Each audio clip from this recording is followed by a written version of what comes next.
Ainsi que ça a pu être exprimé tout au long de la journée, la journée de travail s'inscrit dans le contexte d'une réforme de la justice structurelle qui affecte l'organisation de la justice à court terme, ses dispositions civiles et pénales et d'un compagnonnage que nous souhaitons avec le ministère de la Justice et que nous espérons mettre en œuvre comme nous avons pu le faire par le passé. Lors de l'annonce de la loi de programmation pour la justice, suite à l'ouverture des chantiers de la justice en 2018, les ambitions affichées consistaient à, je cite, « simplifier et renforcer l'efficacité de la procédure pénale, faciliter le travail des acteurs de la justice, améliorer les parcours judiciaires des victimes, simplifier les voies alternatives au jugement, composition pénale, comparution sur reconnaissance préalable de culpabilité, comparution immédiate, améliorer technologiquement la justice à travers la procédure pénale numérique. » Dès cette phase, et sans doute même en amont, la Fédération a soutenu à travers ses différentes auditions les principes suivants.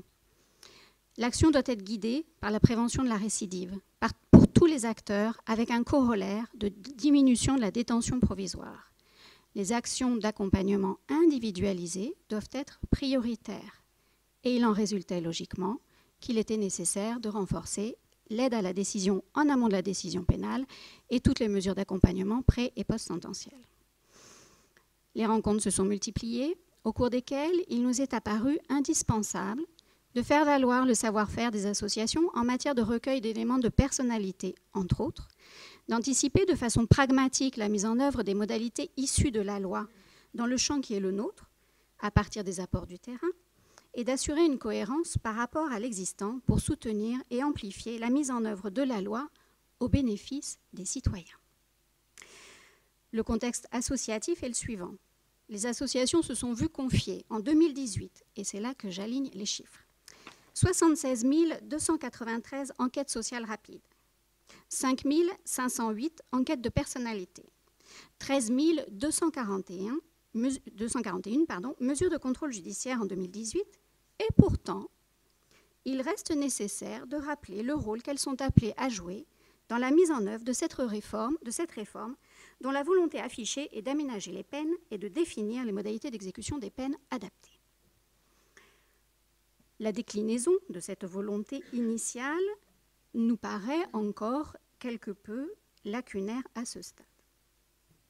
Si le sens est relativement clair, développer le prononcé des peines alternatives à l'incarcération, comme l'a démontré Mme Pelletier, à travers la mesure de comparution par OPJ, comparution immédiate, comparution sur reconnaissance préalable de culpabilité. Si les attentes des juges correctionnels et d'application des peines, présentées par Mesdames Heitzig, Mme Ganal, et qui ont été aussi évoquées par les avocats Maître Gou et Maître Tessier, la question du comment, du qui et du quand ne paraît pas à ce stade totalement déterminée. M. Ridel nous a fait part de la position de l'administration pénitentiaire à ce propos, et il nous paraît évidemment utile que ces informations soient relayées à tous les niveaux, sur tous les territoires. Les associations nous ont fait part, juste à l'instant, de leurs expérimentations en lien avec les juridictions. Aussi, on peut aisément affirmer que le secteur associatif habilité a fait preuve d'adaptation, d'anticipation, de participation tant localement que nationalement, en organisant notamment cette journée et en mobilisant depuis plus de 18 mois ses partenaires sur le sujet. Toutefois, des questions restent entières à ce stade, qui ont été évoquées par Mme Thuot et Mme Pignon. Comment allons-nous déployer ces actions sur l'ensemble de la France de façon proportionnée et adaptée à la réalité du terrain ? Combien d'enquêtes devront être réalisées ? M. Heitz, à l'époque, nous annonçait 300 000 par étape. Aujourd'hui, nous n'avons pas de chiffres. Dans quel contexte allons-nous réaliser ces enquêtes ? Avec quels moyens ? La direction des services judiciaires n'étant pas impliquée dans l'impact que cela peut avoir sur les frais de justice, le budget 2020 ne figure pas, dans le budget 2020, il ne figure pas d'augmentation de frais de justice. Et donc, l'impact de la loi de programmation qui avait été faite sur des hypothèses tout à fait surprenantes ne paraît pas non plus avoir pris en considération cette augmentation. Et par ailleurs, nous n'avons toujours pas de contexte procédural.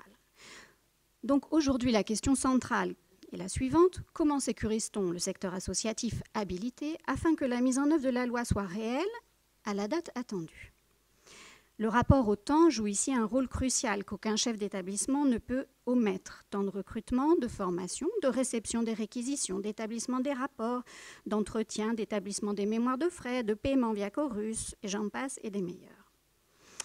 La coopération nécessite que les risques soient partagés et qu'une configuration pour de nouvelles méthodes de fonctionnement soit trouvée à travers un schéma d'intervention, un financement adapté, des procédures d'agrément qualitatives. Le secrétariat général nous a fait état ce matin de son ouverture sur le sujet. Nous allons reprendre très rapidement contact à ce propos. Le secteur associatif que vous représentez ici est un acteur présent et engagé qui mérite d'être considéré comme tel. Je vous remercie.